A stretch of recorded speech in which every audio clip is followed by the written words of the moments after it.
नमस्कार। आप सभी का बहुत बहुत स्वागत है साहित्य जंक्शन के पेज पर। आज बहुत दिनों के बाद लाइव हुआ है और एक अच्छा लाइव होने वाला है ये आगे। लाइव करने का मन बहुत है, लेकिन अभी कुछ कारणों से लाइव नहीं हो पा रहा था। स्वागत है आपका अगम जी। आप सब लोग का स्वागत है। ज़्यादा से ज़्यादा शेयर कीजिए ताकि लोग जुड़ पाएँ और इस सेशन का लाभ उठा पाएँ।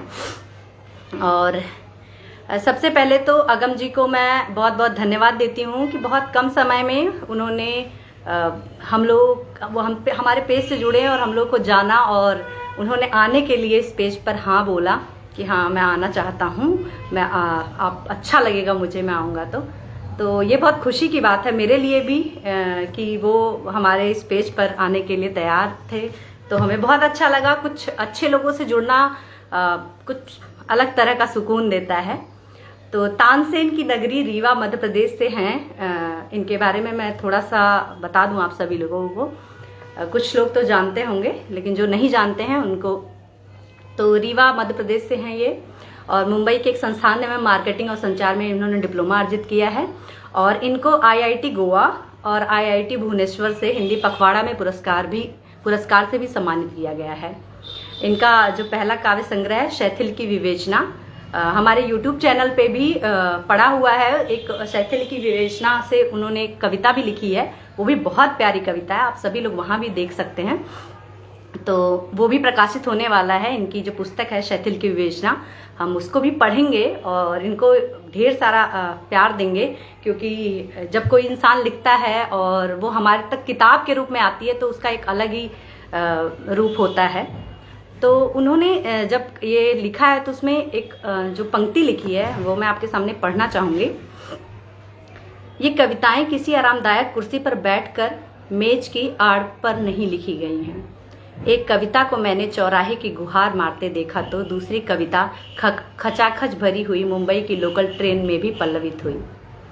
तो ऐसा ही कुछ लिखते हैं जिनको मैंने भी पढ़ा है और आप सभी लोग ज़रूर पढ़िए।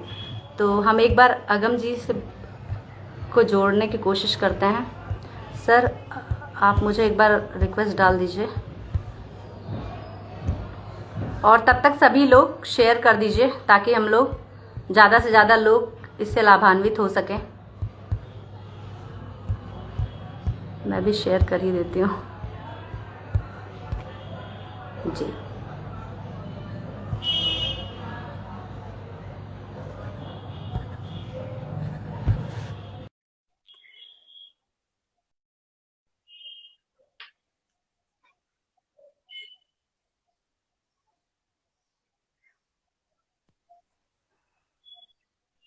नमस्कार सर, स्वागत है आपका साहित्य जंक्शन के पेज पर। बहुत कैसे हैं बहुत आप? धन्यवाद। मैं बहुत अच्छा हूँ और सर्वप्रथम बहुत बहुत धन्यवाद मुझे आमंत्रित करने के लिए। आपका नाम स्वधा जी है, आदरणीय स्वधा जी, बहुत बहुत जी धन्यवाद पूरे साहित्य जंक्शन के लिए और आपके लिए भी, क्योंकि आपने इतने बड़े मंच पर बुलाया है। तो अब चूंकि आप इस समय प्रतिनिधि हैं, आप संचालक हैं, तो आप साहित्य जंक्शन के लिए जो मेरा धन्यवाद है वो स्वीकार करिए। जी जी जरूर सर, इतना प्यार देने के लिए शुक्रिया आपका। आप जैसे लोग हैं जो इतना प्यार देते हैं, इसी वजह से हम लोग भी कुछ कर पा रहे हैं अच्छा। तो हमारी टीम की तरफ से भी आपका बहुत बहुत धन्यवाद, बहुत आभार। तो कुछ बातें करते हैं और यहाँ पे जितने भी लोग जुड़े हैं, सबसे पहले तो आपको बहुत बहुत मुबारक हो आपकी आने वाली पुस्तक शैथिली की विवेचना के लिए। और हम लोग उसको पढ़ेंगे और देखेंगे कि आप अभी तो इतना अच्छा लिखते हैं, किताब में आपने क्या लिखा है, थोड़ा उसके बारे में हम बातचीत करेंगे। तो सर, सबसे पहले तो मैं बिल्कुल। आपसे जानना चाहूंगी कि आपका हिंदी से लगाव इतना कि आपने हिंदी में पुस्तक लिख दी, तो इतना कैसे हुआ? ये सिलसिला कहाँ से शुरू हुआ? ये सवाल का जवाब ऐसा है कि जैसे मान लीजिए आप रोड पे जा रहे हैं और आपका एक्सीडेंट हो हम्म जाता है, तो हम्म साहित्य में आना मतलब ऐसा कोई वो नहीं था कि सोच के आया था। हाँ, ये जरूर था हम्म कि लेखक बनना है, बचपन से एक सपना था, हम्म बनना है, लेखक हम्म बनना है। हम्म और हम्म अब चूंकि फिल्में देख के हम सब बड़े होते हैं, तो फिल्मों में लेखक बनना था। धीरे धीरे बड़े होके पता चला कि अच्छा डिजिटल मीडियम भी आ गया है, एडवर्टाइजिंग आ गई है, तो एडवर्टाइजिंग का मैंने फिर कोर्स किया, जैसे अभी आपने परिचय में कहा। तो हम्म। वो हम्म। इसी राह में था कि एड फिल्म मेकिंग, क्योंकि कहानी हम्म। देखिए, प्लेटफॉर्म चाहे जो भी हो, हम सब कहानी ही कह रहे हैं। भले हम कविता ही लिखें, बिल्कुल। हम कहानी ही कह रहे हैं। तो वही था। पर बचपन से जो पिताजी ने मतलब साहित्य साधक बनाया था, वो शायद अंदर कहीं ना कहीं कीड़ा था। और लॉकडाउन में एक सबसे अच्छी बात हुई कि प्रतियोगिताओं और रचनाकारों से, बड़े बड़े विशिष्ट लोगों से मिला, और उनसे ये समझ में आया कि कहानियां जो है वो हर प्लेटफॉर्म पे जा सकती हैं। तो मेरा, हम्म। चूंकि मैं वैसे भी, अगर जैसा मैं ये कहूँ मेरे संघर्ष के बारे में, तो फिल्म जगत में मेरा जो संघर्ष वो अभी भी चल रहा है ना। लेकिन मैंने देखा कि मुझे एक अवसर मिला साहित्य के जगत में, और वो काबिले तारीफ था। तो मैंने हम्म। सोचा कि क्यों ना, जब तक मुझे कहानी सुनानी ही है, कविताएं लिखनी ही है, मुझे कुछ ना कुछ तो कहना है जो मेरे अंदर है या जो मैं देखता हूँ। तो इसलिए मैं साहित्य हम्म। के जगत में आया, और प्रतियोगिताओं के माध्यम से मैं आगे बढ़ता रहा। और ये बस एक हम्म। संयोग है कि सामने से, हालांकि वो भी एक कहानी है, मैं आगे बताऊंगा, आप सवाल पूछते जाइए। हम्म। क्योंकि मतलब अचानक से वो किताब आ गई। तो ये है कि मतलब अच्छा। मूल सार बस इतना ही है कि एक एक्सीडेंट हो गया है, एक अच्छा एक्सीडेंट जो सारी जिंदगी याद रहेगा। सर आपका नेटवर्क थोड़ा सा पुअर आ रहा है। अभी साफ है? जी सर, अब बोलिए। जी हाँ, हाँ, तो तो ये मैं यही कह रहा कहा जा सकता है कि एक्सीडेंटली ये सब चीजें होती चली गई हैं, ऐसा है। बिल्कुल बिल्कुल बिल्कुल। चलिए, ये भी अच्छा ही हुआ कि कम से कम कुछ अच्छी चीजों के लिए ऐसे एक्सीडेंट होते रहे तो बढ़िया है। जी हाँ, नेटवर्क मेरा बराबर आ रहा है क्या? मुझे ऐसा लग रहा है नेटवर्क बीच बीच में जा रहा है। हाँ, बीच में थोड़ा सा वॉइस ब्रेक हो रही है आपकी, लेकिन ठीक है, कोई नहीं, ये तो तकनीकी दिक्कतें हैं, चलती रहेंगी। बातों का सिलसिला नहीं रुकना चाहिए। तो जी बिल्कुल। आपकी मैंने जब एक कविता 4 लाइन की जो कविता थी वो मैंने पढ़ी, जिसमें आपने लिखा है, अंधकार जब छाता है मानव बाती बन जाता है, विरह तेल में गाता है, यथार्थ का दीपक जलता है। तो एकदम मतलब जब मैंने ये पहली और दूसरी लाइन पढ़ी तो मुझे रामधारी सिंह दिनकर की पंक्तियां तुरंत क्लिक की। जब मैंने ये पढ़ा, और मतलब एक सेकंड भी नहीं लगा कि जब है वो पंक्ति, उनका रश्मि रथी की पंक्ति है, सच है विपत्ति जब आती है कायर को दहलाती है, शूरमा नहीं विचलित होते, क्षणेक नहीं धीरज खोते। उसमें 2 लाइन है, मानो जब जोर लगाता है पत्थर पानी बन जाता है। तो वहां से मतलब आपको पढ़ते वक्त मुझे ये लाइन क्लिक की कि कहीं ना कहीं ये दोनों मतलब, मानो जब जोर लगाता है पत्थर पानी बन जाता है, और आपने लिखा अंधकार जब छाता है मानव बाती बन जाता है।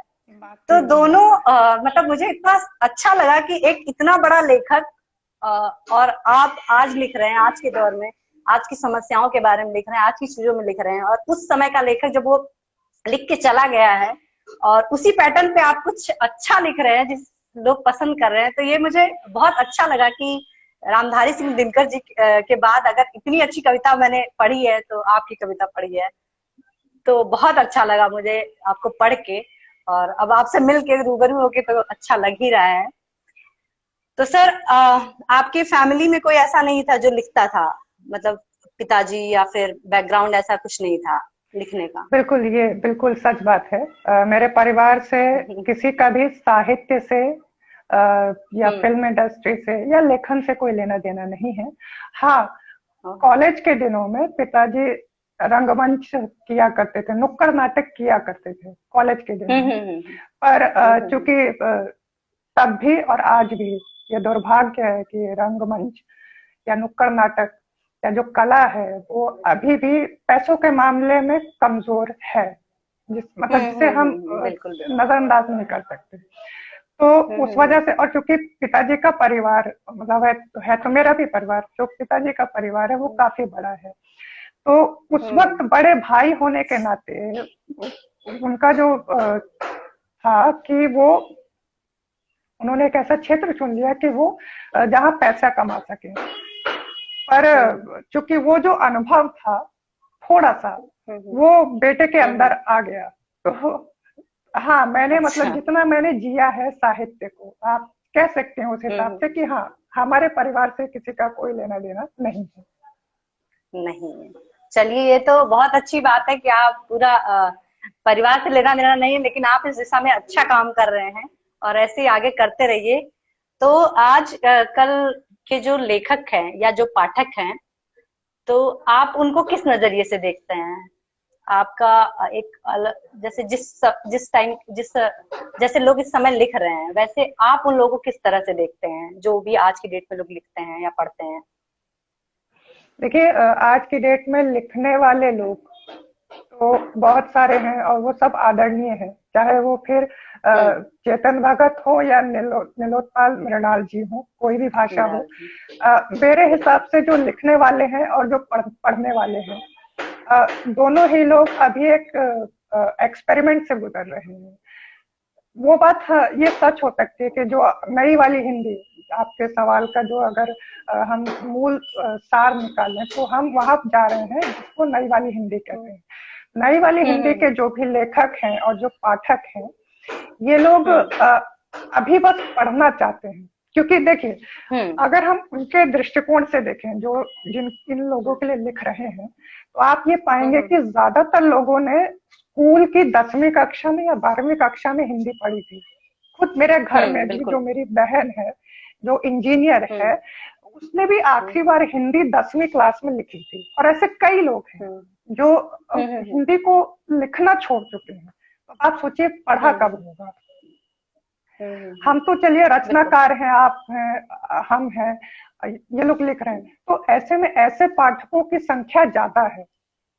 और जब ऐसी बिल्कुल। संख्या होती है ना, तो हमें ऐसा लिखना ही पड़ता है जो उनके हिसाब से हो। भले फिर हम उसके लिए समीक्षा करते रहे कि हिंदी में शराब नहीं डाल सकते, हिंदी में गालियां नहीं डाल सकते, हिंदी में ये नहीं कर सकते, लेकिन हमें ये करना पड़ेगा ताकि हमें पता चले कि लोग पढ़ना क्या चाहते हैं। वरना अगर ये नहीं किया गया तो हिंदी खत्म हो जाएगी। तो मेरे हिसाब से ये एक सिर्फ एक एक्सपेरिमेंट है और ये आने वाली नई पीढ़ियों को तैयार करेगा। जैसे अभी तो मैं तैयार नहीं हुआ, मेरी किताबें नहीं आई, और भी लोग हैं जिनकी किताबें आ चुकी हैं, पर इन लोगों का जो काम है ना, वो आने वाले 20 सालों में दिखेगा। ये ऐसा मेरा अनुमान है, बिल्कुल। जो शायद गलत भी हो सकता है। पर ये आने वाले 10 सालों में हम सब देखेंगे कि एक नई पीढ़ी आएगी और वो जो लिखेगी और वो तब कहेगी कि हमने इनको पढ़ा था, इसलिए हम आज ऐसा लिख रहे हैं। बिल्कुल बिल्कुल, बात बिल्कुल सही है आपकी। तो आपकी जो ये पुस्तक है, जब आपने इसको प्रकाशित करवाने का सोचा, तो इसमें आपको कोई परेशानी नहीं आई? क्योंकि ऐसे पुस्तक, बहुत सारे किस्से हैं जहाँ पे लोगों को पुस्तक प्रकाशित करवाने के लिए भी बहुत स्ट्रगल करना होता है। बिल्कुल, सुना मैंने बहुत ज्यादा था। और कि मतलब आपको पहले क्या बोलते हैं उसे अंग्रेजी में, मैन्युस्क्रिप्ट लिखनी पड़ती है और हाँ। दर दर भटकना पड़ता है। कई लोग तो बोल देते हैं कि तुम अभी तैयार नहीं हुए हो। और अगर प्रकाशक तैयार भी हो जाता है तो फिर वो कहता है कि आपको मतलब अच्छी खासी रकम देनी होगी। तो आज जो रचनाकार है वो दोनों तरफ से हार जाता है। या तो उसकी रचना को बोल देते हैं कि ये बिकेगी नहीं, तो उस लिहाज से उसको मना कर देते हैं, है ना। तो ऐसे में मैं थोड़ा सा डरा भी हुआ था और इसीलिए मैं अपनी रचनाओं को प्रकाशित नहीं करा रहा था। लेकिन धीरे धीरे वो जो एक होता है ना कि जब आप किसी क्षेत्र में जाते हैं, जब आप लोगों से मिलने लगते हैं, संपर्क बनाने लगते हैं, तो मेरे ख्याल से वो काम आया। और शायद माँ सरस्वती का आशीर्वाद या माँ का आशीर्वाद काम आया कि मेरा जो कविताएं हैं उन्होंने एक यात्रा की और शायद वो एक प्रकाशक तक पहुंची जिनका नाम आराधना जी है। और उन्होंने फिर मुझसे कहा कि हम नए रचनाकारों को एक मंच देते हैं और आपकी कविताएं अगर हमारे प्रकाशन से, मतलब हमारे पब्लिकेशन हाउस से आती है, तो शायद ये बहुत से पाठकों को लाभान्वित करेगा। लेकिन मैं सही बताऊं तो मुझे इतनी खुशी हुई कि कोई मुझे मतलब प्रकाशित कर रहा है। क्योंकि मैं हम्म अपने आप को तो कभी पहली बात अभी मतलब मुझे लगता है कि मैं कुछ भी लिख रहा हूँ। मैं मतलब जैसे लोग कहते हैं ना कि हम श्रृंगार लिखते हैं, हम ये लिखते हैं, हम वो सब लिखते हैं। तो ऐसे में अगर हम्म अभी भी जैसे पाठकों ने तय किया कि मैं ओजस्वी रचनाकार हूँ, और ऐसे में हम्म सामने से जब एक प्रकाशक आके कहे कि हम आपकी कविताओं को छपवाना चाहते हैं, जहाँ पे हमने ये कहानियां सुनी हो कि छपवाना भी अपने आप में बहुत बड़ी बात होती है, तो खुशी तो हम्म बहुत ही है, बहुत खुशी होती है। तो हम्म अभी मैं कैसे बोलूं, मुझे आपने जो पहले सवाल में जो जवाब पाया ना, एक्सीडेंट, मुझे लगता है कि वो यहाँ पे भी जा ही रहा है किसी न किसी तरह से। हम्म। हाँ, तो हर जगह ये कहा जा सकता है कि अच्छे लोगों से आपका ताल्लुकात हो रहा है और हर जगह आपके एक्सीडेंट होते जा रहे हैं और कुछ अच्छी चीजें आपको मिलती जा रही हैं, तो ये बहुत अच्छी बात है। कभी कभी ऐसा होता है कि एक्सीडेंट तो होते हैं लेकिन वो नेगेटिव वे में हो जाते हैं, बट यहाँ आपके साथ पॉजिटिव हो रहा है तो काफी अच्छा है। तो मेरे अभी हिसाब हम से आपसे ना कुछ सुनना एक्सीडेंट तो, चाहेंगे, आपकी कुछ। हाँ जी जी जी। जी जी, मैं क्षमा चाहता हूँ, मैंने एक्सीडेंट। आपको बीच में रोका। मैं जी बस जी, ये नहीं नहीं कहना सर, कोई चाहता नहीं। था, हम्म। मैं ये कहना चाहता था कि मेरे हिसाब से ना एक्सीडेंट बुरा या अच्छा हम्म नहीं होता। एक्सीडेंट मतलब चाहे कैसा भी हो, भले चाहे आपके मतलब रीढ़ की हड्डी टूटे या पाँव की हड्डी टूटे, हम्म उस एक्सीडेंट के बाद हम्म ना आप रिकवर कैसे करते हो, अगर कुछ हो भी जाए तो। बिल्कुल बिल्कुल मेरे बिल्कुल हिसाब बिल्कुल। से वो है। मतलब क्या है कि अब जैसे अगर हम कई ऐसे राइटर्स होते हैं जो जिनको मतलब वो वन वंडर होते हैं, बहुत से ऐसे हम्म हैं कि वो एक कविता के लिए हम्म मशहूर हो गए थे, लेकिन फिर आप उस एक एक्सीडेंट के बाद, ज्यादातर जो पॉपुलैरिटी है वो एक्सीडेंट में मिलती है। मेहनत आप करते हो, आप आगे बढ़ते हो, हम्म आप जहां जहां जाते हो, लेकिन ना ये एक कोइंसिडेंस कह लीजिए, या कि हमें अचानक से ऐसा मिल गया था और हमारी चल गई, लेकिन फिर उसके बाद आपको हम्म बनाना पड़ता है। तो मुझे लगता है कि ये एक्सीडेंट अभी हो रहे हैं, लेकिन इसके बाद जो है, हम्म अब इस किताब के बाद जो है वो एक जिम्मेदारी आएगी। बिल्कुल बिल्कुल, बहुत बड़ी जिम्मेदारी आएगी, क्योंकि लोग आपसे एक्सपेक्ट करेंगे कि आप और किताबें लिखिए और अ, इतनी मतलब जितना उससे एक्सपेक्टेशन, उससे और ज्यादा एक्सपेक्टेशन लोग आपसे रखेंगे, तो वो तो है आपके ऊपर जिम्मेदारी बहुत बड़ी। तो किताब के बारे में आप अपनी किताब के बारे में थोड़ा कुछ बताइए कि आप किताब में आपने कविताएं लिखी हैं, तो सारी ओजस्वी कविताएं तो नहीं होंगी। किस बिल्कुल तरह की बिल्कुल। कविताएं आपने इस किताब में लिखी हैं? जैसे अभी मैंने कहा कि लिखना तो था, तो हम्म लेकिन जब मैं मुंबई आया था और जब मैंने ऑफिस किया ना, तो जिंदगी जो है, हर इंसान की जिंदगी आदरणीय अटल बिहारी वाजपेयी जैसी हो जाती है। मैं ऐसा इसलिए कह रहा हूँ बिल्कुल। क्योंकि जो भी आपका क्षेत्र हो, जब आप उसमें काम करते हो, आपका जो भी अनुभव होता है, काम खत्म करने के बाद जब आप अपने आप बैठे होते हो, अपने आप से बात कर रहे होते हो, तो आप कुछ लिखते हो। ये उनकी आदत थी हम्म और ये सभी की आदत होती है, कुछ ना कुछ लोग लिखते हैं। अब भले ही ज्यादातर लोग हम्म उसे प्रेषित ना कराएं। तो मैं लिखता था हम्म नौकरी के समय, मैं हम्म आपको बता रहा हूँ, हम्म लोकल ट्रेन में हम्म बैठ के लिखता था, या जहां मैं बैठा होता था हम्म वहीं बैठ के मैं लिख देता था। हम्म और हम्म हम्म जो भी मेरे आसपास लोग होते थे, चाहे उन्हें साहित्य का ज्ञान हो या ना हो, या मेरे पिताजी, हम्म अगर जो भी जिस हिसाब से मैं जिनसे मिलता था मैं उनको बताता था, वो जो कहते थे हम्म उस हिसाब से सब कुछ। और तो वो 2 साल में जो कविताएं लिखी गई हैं, हम्म मैं उन और साथ ही साथ लॉकडाउन के समय जिन प्रतियोगिताओं में मैंने हिस्सा लिया, ये सोच कर कि चलो हम्म देखते हैं प्रतियोगिताओं में भागीदारी कैसी होती है, लेकिन सौभाग्यवश पुरस्कार भी मिला। तो ये सारी कविताएं जो है, 2 साल जिनको लगे, हम्म वो हम्म इस किताब में आ रही है। आ रहे हैं। सही है, बिल्कुल। यहाँ पे जितने लोग भी जुड़े हुए हैं, जिस दिन किताब प्रकाशित होगी उस दिन हम सर का पोस्ट करेंगे, उसके बाद फिर इस पे और बात करेंगे आगे। तो आप सभी लोग जरूर पढ़े किताब को और अपना ढेर सारा प्यार दिए। तो सर, अभी आपकी कुछ कविताएं हम सुनना चाहेंगे। बिल्कुल बिल्कुल, मैं वही सोच ही रहा था कि हो जाए कुछ कविताएं। जी जी कहिए, आप बिल्कुल। ही कहिए, आपने निमंत्रण दिया है तो हम कहाँ से शुरू करें, कौन सी रचना से शुरू करें? मैं पढ़ती हूँ आपकी एक रचना, उसके बाद आपकी बारी है, आप जो चाहे वो पढ़ सकते हैं। बिल्कुल बिल्कुल बिल्कुल। मैं मैं लिफाफा हूँ, अमानत दूजे की संभालता हूँ। ये कितनी बड़ी बात है कि मैं लिफाफा हूँ, अमानत दूजे की संभालता हूँ, सही हाथों तक जब होती है मेरी दस्तक, टुकड़ों में होकर गुम हो जाता हूँ। गुम हो जाता हूँ। मुझे लग रहा है कि लिफाफे पे इस तरह की कविताएं मैं इसके पहले शायद कभी एक आध पढ़ी होंगी मैंने, तो ये जी जी, मुझे बहुत अच्छी लगी आपकी रचना, तो मैंने सोचा कि शुक्रिया आपको शुक्रिया। सुनाई जाए। जी जी। तो अब आप तो सुनाइए, आपको जो भी लगता है आपकी अच्छी कविताएं हैं या फिर आपको लगता है कि ये मुझे सुनानी चाहिए, तो हम सुनने के जी लिए बिल्कुल बिल्कुल। तैयार हैं। यहाँ पे जितने लोग भी जुड़े हैं सब लोग आपको बहुत सारा प्यार दे रहे हैं। जिम्मेदारी पर खड़े उतरेंगे मिश्रा जी, और बहुत सारे लोग हैं और आपके काफी सारे फैन भी हैं यहाँ पे।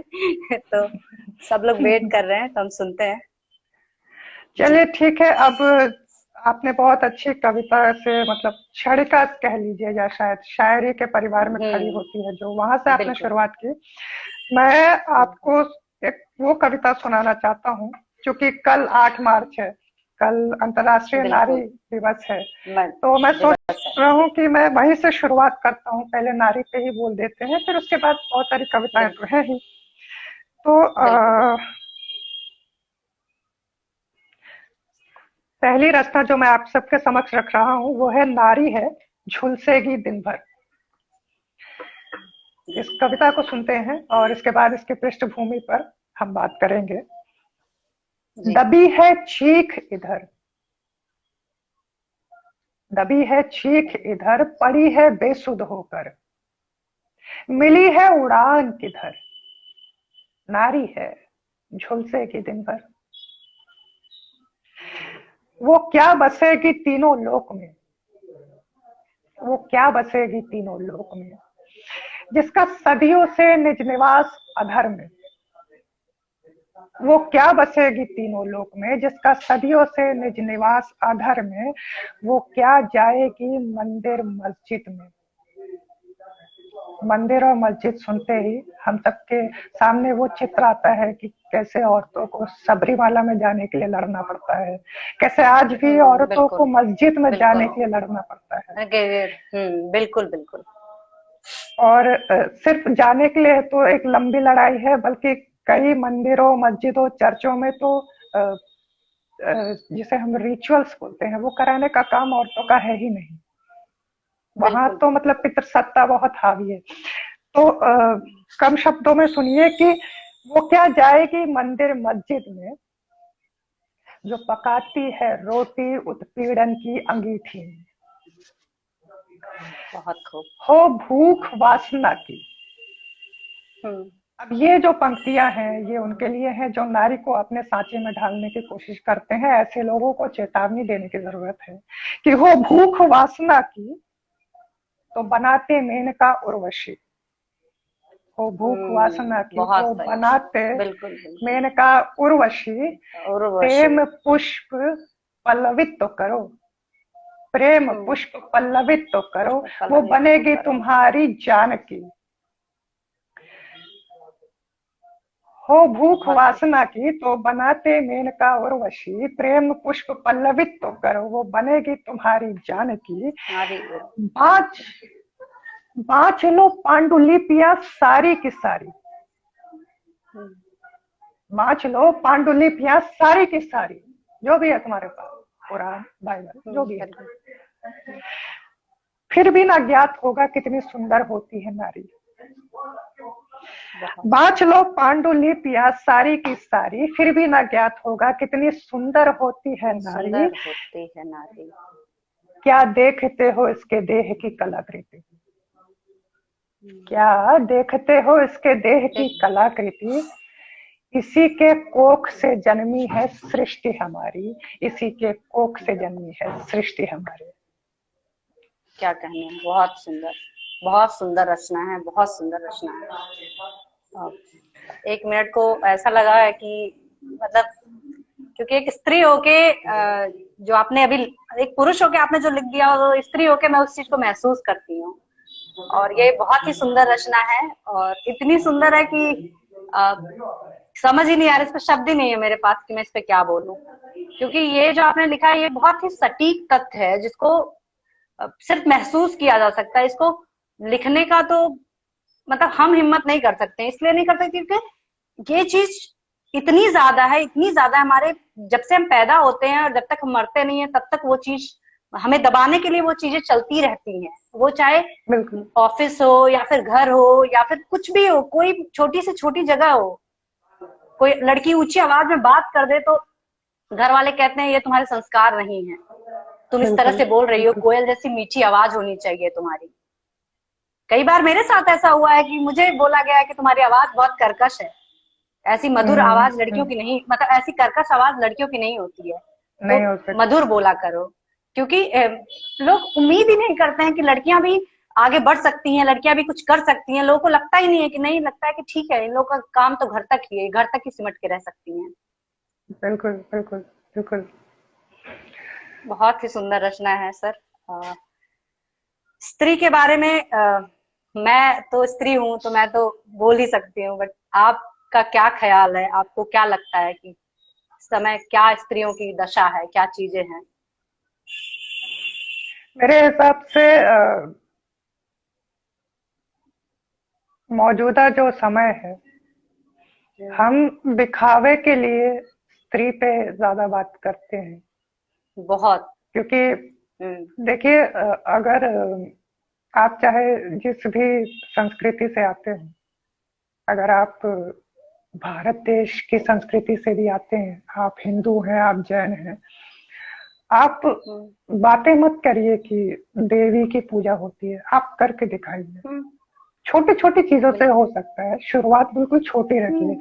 ऐसा नहीं कि बहुत बड़ी बातों पे पहुंच जाइए महिलाओं के। जैसे मैंने कल ही एक विशेष नारी विशेष कवि सम्मेलन किया था, तो मैंने वहां भी हम्म। कहा था कि जो ये दिवस है, ये ये हम्म। तो ठीक है, अलग है, लेकिन हम्म। नारी के प्रति सम्मान, नारी के प्रति आदर, नारी को लीडरशिप दिलाना या आगे बढ़ाने के लिए ये नहीं होगा कि मतलब हम जो है ना कि उनके लिए कोई कानून बनाते हैं या अधिकार बनाते हैं। हमारी हम्म। जिम्मेदारी ये भी है कि हम इस सोच को खत्म करें, जो सोच जैसे आपने कही, बिल्कुल। छोटी छोटी सोच, बड़ी बड़ी सोच जो भी हमारे और आपके पास में है ना, उसे खत्म हम्म। करिए। बिल्कुल बिल्कुल बिल्कुल। है ना? जैसे कि क्योंकि जैसे अगर कि दुनिया को हम नहीं बदल सकते हैं, लेकिन कम से कम हम अपने आप को बदलें, जिससे कि हमें देख के दो चार लोग हमारे आसपास भी अगर बदले तो वो भी बहुत बड़ा बदलाव है खुद में। बिल्कुल बिल्कुल। मैं यहाँ पे ना एक उदाहरण देता हूँ। अ, मेरी आवाज साफ आ रही है ना? इससे जी पहले सर, बीच साफ आ में रही है थोड़ी ना मेरी ब्रेक हो आवाज? जा रही है लेकिन हेलो? हाँ अभी आ रही है। जी जी। हेलो। अभी साफ आई? हेलो। हेलो, आवाज आ रही है अब? हाँ जी सर आ रही है। हाँ। तो मैं यही छोटा सा उदाहरण देना चाहूंगा यहाँ पे, मैं अपने पिताजी का, कि हम्म। हमारे परिवार में ही मैंने देखा था कि औरतों को ना नौकरी करने के लिए नहीं, मतलब अनुमति नहीं मिल रही थी नौकरी करने के लिए। हम्म।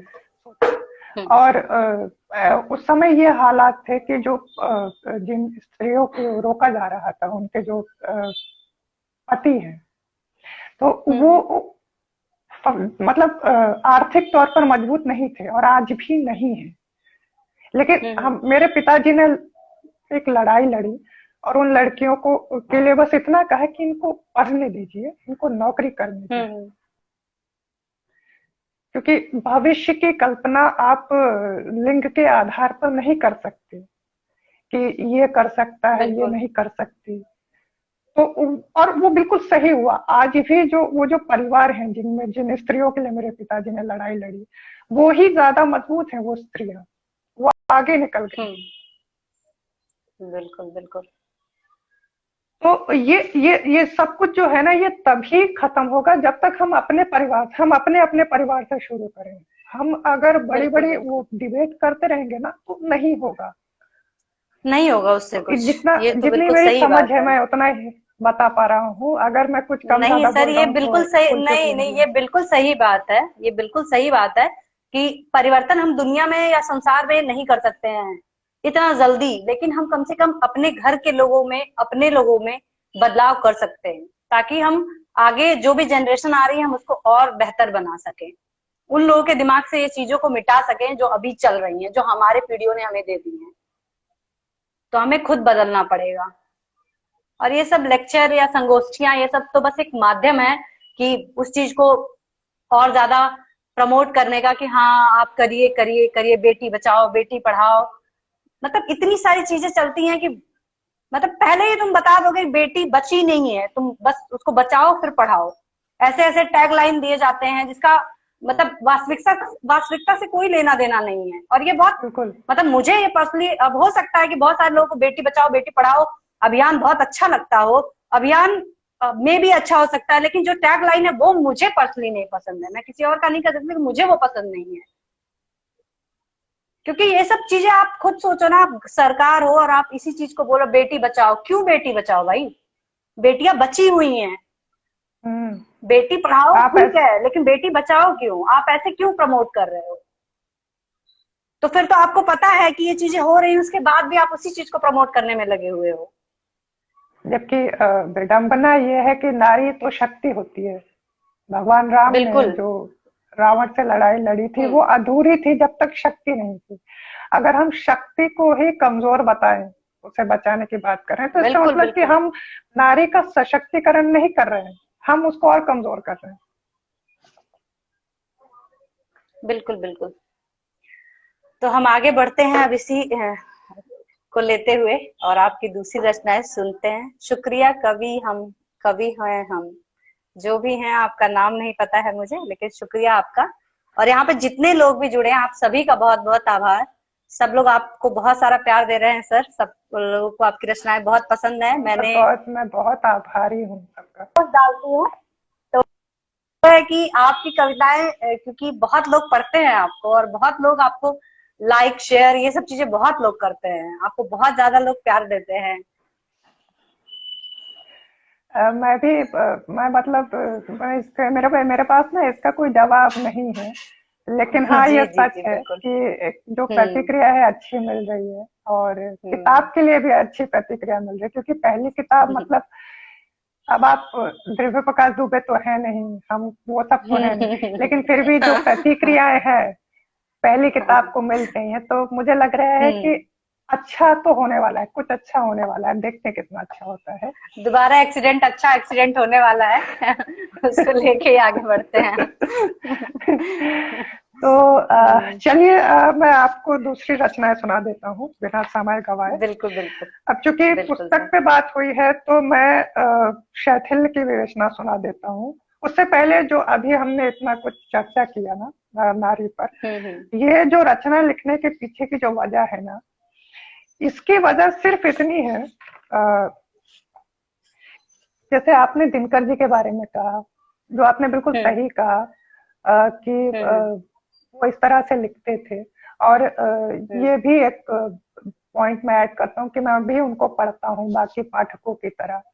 और हम्म दरअसल उन्हीं को पढ़कर, दिनकर जी को पढ़कर, जो उनकी संग्रह है उर्वशी, जब मैंने उसको उर्वशी। पढ़ा ना, उसमें अब आप सोचिए कि 1950 या 60 के दशक का प्रकाशन, अगर हम दर्शक। अप्रोक्सीमेट डेट लें, हम्म और हम्म उसमें भी जो औरतें हैं वो यहाँ की नहीं स्वर्ग की है, और वो बातें कर रही हैं मृत्युलोक के बारे में, जो आज भी सच है। वो बातें आज भी सच है कि मृत्युलोक में जो स्वर्गलोक की अप्सराएं, वो ये कह रही है कि मृत्युलोक की जो औरतें हैं वो इतना कुछ झेलती हैं, उनका तन ढीला हो जाता हम्म है, उनको तो कोई अधिकार हम्म नहीं है, और तुम वहां जाना चाहते हम्म हो, वहां जाके।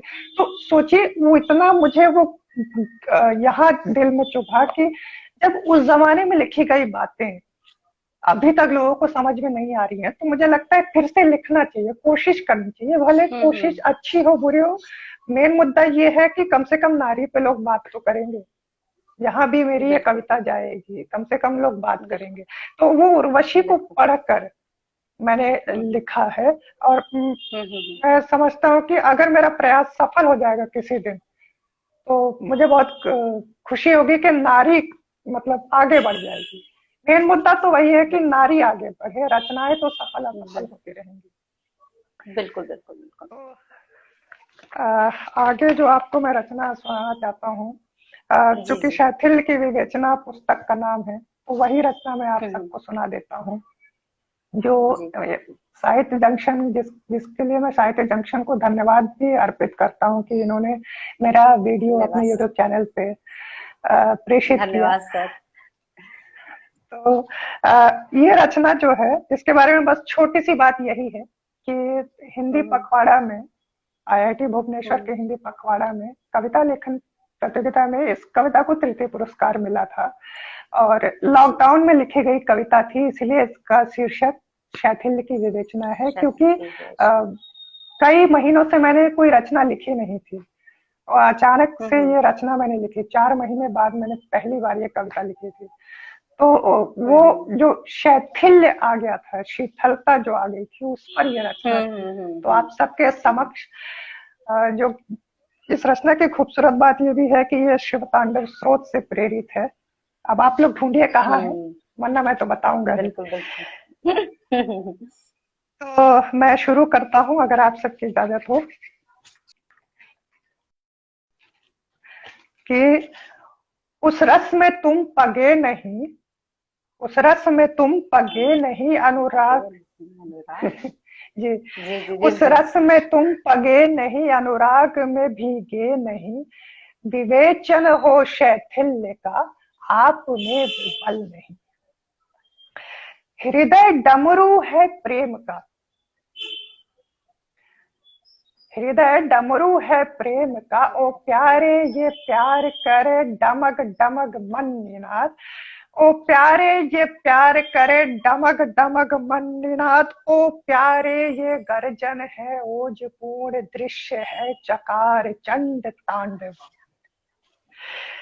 तुझमें मनुष्यता का सद्ज्ञान नहीं, उपकारी है उपकारी नहीं। तेरी बातें खाली बातें, भाव का चित्रण नहीं। जो उत्साह का वध करे वो उत्साह वर्धक नहीं। शब्द कोश हृष्ट पुष्ट इंद्रिया जस की तस, अति शीर्ण तेजस, निराशी सोचत विचारत। आंदोलन में प्रवृत्त नहीं, चिंता मणि सुखी नहीं, विवेचन हो शैथिल्य का, आप में वो बल नहीं, आप में वो बल नहीं। बहुत खूबसूरत। ये तो मैंने यूट्यूब पे ही मैंने कितनी बार जाके सुना है आपको, क्योंकि मुझे मुझे पर्सनली ये कविता बहुत पसंद है। बहुत बहुत शुक्रिया, बहुत बहुत धन्यवाद। यहाँ पे सभी लोग वाह वाह क्या बात है, क्या बात है, वाह, सभी लोगों का बहुत बहुत आभार। अगर आप सभी लोगों को किसी को भी कोई भी प्रश्न पूछना है तो वो सर से पूछ सकता है, आगम जी से पूछ सकता है, और हम आप लोगों का प्रश्न जरूर लेंगे। तो ये आपकी कविता मुझे अच्छी लगती है, बहुत अच्छी लगती है। आप वैसे जो भी लिखते हैं मैं पढ़ती हूँ और अच्छा लगता है। बहुत कम ही लोग होते हैं जिनको पढ़ना बहुत अच्छा लगता है, और उसमें एक आप है कि ऐसा होता है कि बहुत लोगों को पढ़ते पढ़ते बहुत लोगों को पढ़ा है, लेकिन ये लगता है कि अच्छा ये इंसान, मतलब कुछ देर बाद फिर लगता है कि नहीं नहीं, मतलब पर्टिकुलर कोई एक ही टॉपिक पे बात करने लगता है, जैसे कि आज के डेट में कोई बस सिर्फ और सिर्फ मोदी पे बात कर रहा है। तो ये जो इसमें जब राजनीति घुस जाती है कविता में, तो मुझे लगता है वो थोड़ी उबाऊ लगती है मुझे। बाकी और लोगों को लगती होगी तो कह नहीं सकती, लेकिन मुझे बहुत उबाऊ लगती है। मुझे लगता है कविता आप पढ़ रहे हो, लिख रहे हो, तो वो समाज को संदेश देने वाली होनी चाहिए, ना कि ये कि जो चल रहा है उसी में आप कुछ भी लिखे जा रहे हो। तो वो थोड़ा सा कहीं ना कहीं मैं उससे कटती हूँ। बिल्कुल सही कहा आपने, क्योंकि अगर आपको, जो भी लोग लिख रहे हैं उनके लिए मैं एक छोटा सा संदेश देना चाहूंगा। बाकी अगर वो लेना चाहें नहीं लेना चाहें वो आपके ऊपर है। कि अगर आपको दिनकर जी, आदरणीय दिनकर जी जैसा हम्म। अ, बनना है, जन कवि, है ना, तो आपको आवाज उठाना सीखना होगा, बिना ये डरे कि सामने कौन बैठा है। अगर आप, और ये भी ध्यान रखिए कि आवाज उठाने का मतलब ये नहीं होता कि आप पंडित नेहरू जी के बारे में कह रहे हैं, नहीं। आवाज उठाने का मतलब ये होता है कि सरकार जिसकी भी हो, अगर वो गलत कर रहे हैं आवाज उठाना हम्म। सीखिए, तरीके अलग हो बिल्कुल। सकते हैं। आप राहत इंदौरी जी की तरह डायरेक्ट भी बोल सकते हैं, आप दिनकर जी हम्म। की तरह इनडायरेक्ट भी बोल सकते हैं, लेकिन आवाज उठाना बहुत जरूरी है। बहुत, ये चीज तो बिल्कुल सही बोली आपने कि बिना आवाज उठाए हमको हमारा हक नहीं मिलता है, ये चीज तो है। और ये आपने बहुत सही बोला है। तो अब हमारा वक्त भी काफी हो चुका है, हम एक कविता आपकी और सुनते हैं, उसके बाद चलते हैं आगे। फिर ठीक है। आपकी पुस्तक जब आएगी तो हम फिर कोशिश करेंगे आपसे जुड़ने की, अगर आपके पास बिल्कुल वक्त हुआ बिल्कुल तो। बिल्कुल, मेरे पास वक्त की कमी नहीं है। मुझे दरअसल बहुत अच्छा लगा कि पहली बार इतने बड़े मंच पर मुझे आमंत्रित किया गया, क्योंकि मैं आपको और जितने भी साहित्य को समर्पित हैं, जो अच्छा काम कर रहे हैं, वाकई साहित्य जंक्शन तो अच्छा, बहुत ही अच्छा काम कर रहा है, ये काबिल तारीफ है। क्योंकि ना ऐसे तो बहुत पेज बन जाते हैं, वो कुछ भी लिखते रहते हैं, कुछ भी ऐसे लाइक पाने के लिए, लेकिन आप सच में बहुत अच्छा काम कर रहे हैं, और भी लोग हैं जो अच्छा काम कर रहे हैं। तो ऐसे में आप लोग की तरफ से निमंत्रण मिलता है ना, तो हमें बहुत अच्छा लगता है, तो हम अपनी तरफ से टाइम निकाल लेंगे, आप जब कहेंगे तब।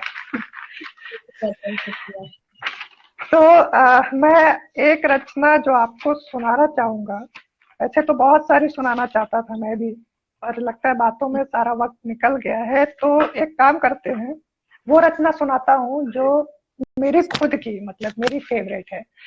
तो मैं जी। वो रचना के साथ इसको, अगर आप खत्म करना चाहते हैं ये सेशन, तो हम इस रचना के साथ कर देते हैं। जी। शीर्षक है, पथ फुसफुसाता है कदमों से। हम्म।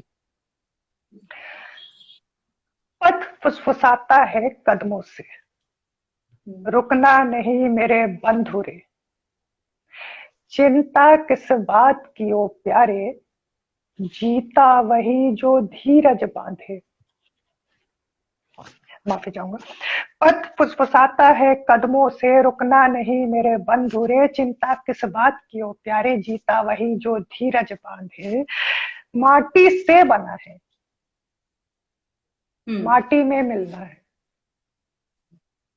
माटी से बना है, माटी में मिलना है, माटी से फिसलना माटी की शिक्षा है। धूधुर शून्य है, जो लोग नहीं जानते मैं उन्हें बता देता हूँ। धूधुर जो है दरअसल उत्तर भारत में जो बोलियां हैं, चाहे वो हम्म। मैथिली हो, बघेली हो, धूधुर मतलब मिट्टी ही है, धूल को धूधुर कहते हैं। तो ठीक है। धूधुर शून्य है, धूधुर अनंत है, धूधुर धूमिल करे, धूधुर की दीक्षा है। हम्म। सूर्यास्त की पृष्ठभूमि में, धूप के ओस की चमक में, पथ फुसफुसाता है कदमों से, रुकना नहीं मेरे बंधु रे। अब आगे की जो पंक्तियां हैं ये उनके लिए है कि जो लोग हमेशा ही सोचते हैं ना कि अरे यार मैं तो कुछ कर नहीं पा रहा हूँ जिंदगी में, उन लोगों को मैं ये बताना चाहता हूँ कि तुमने जहां से शुरुआत की थी और तुम आज जहां हो, वो अपने आप में काबिले तारीफ है। तो ये चार पंक्तियां आप सभी लोगों के लिए, आपके लिए, ये समझ लीजिए कि आप लिखना चाहते थे और मैं सुना रहा हूँ कि कभी तू कंकड़ था आज पत्थर बना है, हम्म। कभी तू कंकड़ था आज पत्थर बना है, कभी तू अंकुर था आज घना जंगल बना है। कोई बांट ले प्यार तो गरीब नहीं हो जाता। हम्म। अब चूंकि तुम यहाँ आकर जब तुमने ये सवाल पूछा कि यार मैं क्यों सफल नहीं हो पा रहा हूँ, मैंने तुम्हें बताया कि तुम क्या, कहाँ से शुरुआत की थी, कहाँ तक आ गए हो, लेकिन कुछ गलत तो कर रहे हो। तो क्या गलत कर रहे हो वो आप सुन लो, कि कोई बांट ले प्यार तो गरीब नहीं हो जाता, बड़ा बाहें फैलाए तो छोटा नहीं हो जाता। कोई हम्म। बांट ले प्यार तो गरीब नहीं हो जाता, बड़ा बाहें फैलाए तो छोटा नहीं हो जाता। रास्ते में सबसे हाथ मिलाते चलो, रास्ते में सबसे हाथ मिलाते चलो, एक बाल्टी पानी लेने से सागर तालाब नहीं हो जाता। बड़ा बाहें फैलाए तो छोटा नहीं हो जाता। हम्म। कोई बांट ले प्यार तो गरीब नहीं हो जाता, बड़ा बाहें फैलाए तो छोटा नहीं हो जाता, रास्ते में सबसे हाथ मिलाते चलो, एक बाल्टी पानी लेने से सागर तालाब नहीं हो जाता, चीखे जब सीगट चट्टानों पे, लोमड़ी सियार सिगट सभी थे, चीखे जब सीगट चट्टानों पे, तैरे जब अजगर पानी में, पथ फुसफुसाता है कदमों से, रुकना नहीं मेरे बंधुरे, रुकना नहीं मेरे बंधुरे। बहुत ही प्यारी रचना है, रुकना नहीं पड़ती मेरे, बहुत ही प्यारी रचना है।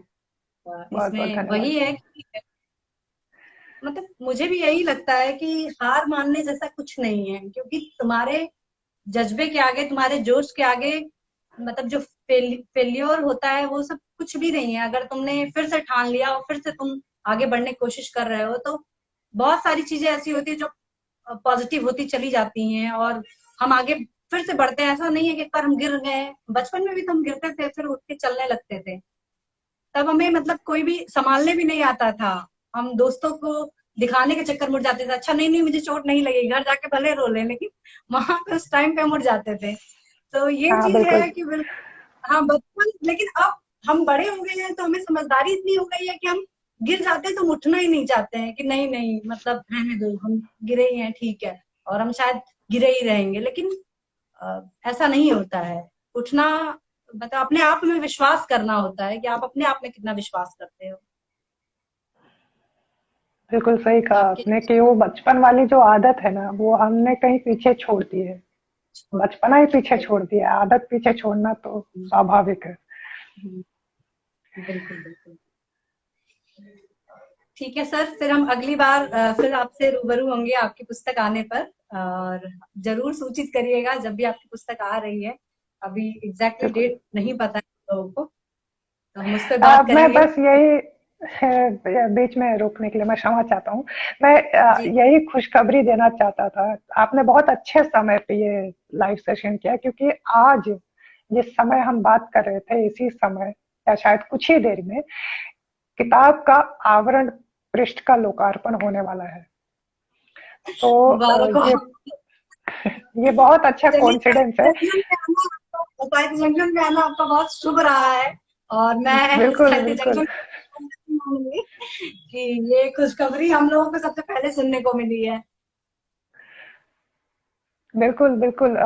मुझे भी लगता है कि ये काफी शुभ रहा है जब आपने कल कहा, और अचानक से आज या कल, शायद कल ही दोनों खबरें एक साथ आई थी। तो जो भी होता है अच्छे के लिए होता है, और एक साथ ही होता है। मतलब ये ऐसा हो गया ना, क्या बोलते हैं, छप्पर फाड़ के मिलना।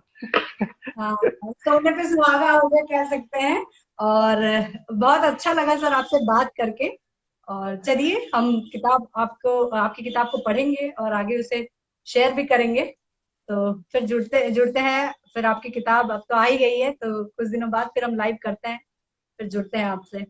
बिल्कुल बिल्कुल, ये बहुत मेरा सौभाग्य रहेगा कि हम फिर से मेरी किताब पर भी और साहित्य पर भी और बात बिल्कुल। करेंगे। और मैं जाने से पहले फिर से हृदय तल से धन्यवाद देता हूँ कि आपने मुझे इस मंच पर बुलाया, और हमने मेरी साहित्यिक रचना पर और आपके सभी विषयों पर इतने अच्छे विचार मैंने सुने। मुझे बहुत अच्छा लगा। और यकीन मानिए, रविवार अच्छा रहा, जीवन अच्छा रहा। ये जीवन की एक स्मृति है, और ये भी एक तरह की साहित्यिक यात्रा है। तो उम्मीद करते हैं ऐसी एक साहित्यिक यात्रा हम फिर से करेंगे। और बिल्कुल अगर करेंगे किसी सर। को भी अच्छा लगा हो तो जरूर बताइएगा। साहित्य जंक्शन को जरूर फॉलो करिए, क्योंकि इनकी कविताएं वाकई बहुत अच्छी होती है। नवोदित रचनाकारों को हमेशा से मतलब आगे बढ़ने का इनका जो प्रयास है वो बहुत अच्छा है। मैं आप लोगों को बता देता हूँ, मैं भी एक कभी मतलब एक नवोदित रचनाकार ही हुआ करता था। मेरी भी रचना है, जैसे जो बहुत लोग होंगे ना कि सर हमारी कविताएं पब्लिश नहीं होती, हम बेच देते हैं। मैं बताऊं तो मैं भी वैसा ही हूँ। और साहित्य जंक्शन की अच्छी बात यह है कि अगर आपकी रचना, अगर आपका प्रयास अच्छा है, तो वो आपको प्रेषित जरूर करेंगे। आप एक बार भेज के देखिए। आप सभी लोग जो भी इसे सुन रहे हैं ना, आप अपनी रचनाएं भेजिए। और बस इतना ही है, और क्या बोलूं। मैं बहुत एक्साइटेड हूँ, नर्वस हूँ। बहुत बहुत धन्यवाद सविता, बहुत शुक्रिया आपका, आप आए और अच्छा लगा मुझे, और हमारी पूरी टीम की तरफ से आपको बहुत सारी बधाई। और जल्दी से फिर से अपनी पुस्तक लेके आइए, मैं भी उसको ऑर्डर करूंगी बहुत जल्दी। जी धन्यवाद सर, मिलते हैं फिर। बिल्कुल बिल्कुल, बहुत बहुत धन्यवाद।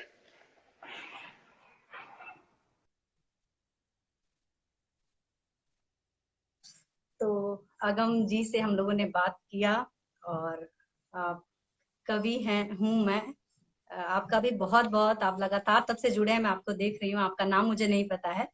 और जितने भी लोग यहाँ पे हैं, आप सब लोगों का बहुत बहुत धन्यवाद कि आप लोगों ने इतना प्यार दिया है अगम जी को भी और हमारे पेज को भी। तो हमारे पेज को लाइक करिए हमारे पेज को लाइक भी करिए, और यूट्यूब पे भी हमारा पेज है, और आप वहां पे जाइए और उसको सब्सक्राइब कर लीजिएगा क्योंकि वहां पे आपको बहुत सारी अच्छी रचनाएं आपको सुनने को मिलेंगी, देखने को मिलेंगी। तो और साहित्य जंक्शन को भी आप फॉलो कर लीजिए, शेयर कर दीजिए। और फिर हम मिलेंगे अगले बार किसी और अच्छे कवि को लेके। और आप सभी लोग चाहें तो कविताएं हमें भेज सकते हैं। हाँ, अगम जी ने थोड़ी ज्यादा बड़ाई कर दी, लेकिन हाँ ये है कि हमारा प्लेटफॉर्म एक ऐसा प्लेटफॉर्म है जहाँ पे हम ये नहीं देखते हैं कि उस इंसान के फॉलोअर कितने हैं, वो किस तरह का उसके क्या क्या चीजें हैं उसके अंदर, उसकी पृष्ठभूमि क्या है, चीजें क्या है, ऐसा हम कुछ नहीं देखते हैं। हाँ, हम इतना देखते हैं कि जो रचनाएं हमारे पास आती हैं, अगर वो, जी अर्पित जैन शुक्रिया आपका। तो अगर वो रचनाएं हमें, हमारी टीम को अच्छी लगती हैं और उसमें कुछ रहता है, तो हम उसे अपने पेज पर जरूर पोस्ट करते हैं। और अगर आप चाहें तो आप सभी हमें वीडियो रिकॉर्ड करके भी दे सकते हैं और अपनी कविताएं भेज सकते हैं। हम उसे कोशिश करेंगे कि साहित्य जंक्शन के फेसबुक, इंस्टाग्राम और यूट्यूब पे हम वीडियो आपके डाल सकें। तो आप सभी का बहुत बहुत आभार, बहुत बहुत धन्यवाद। और आगम जी, आपका बहुत बहुत शुक्रिया कि आप आए। नमस्कार।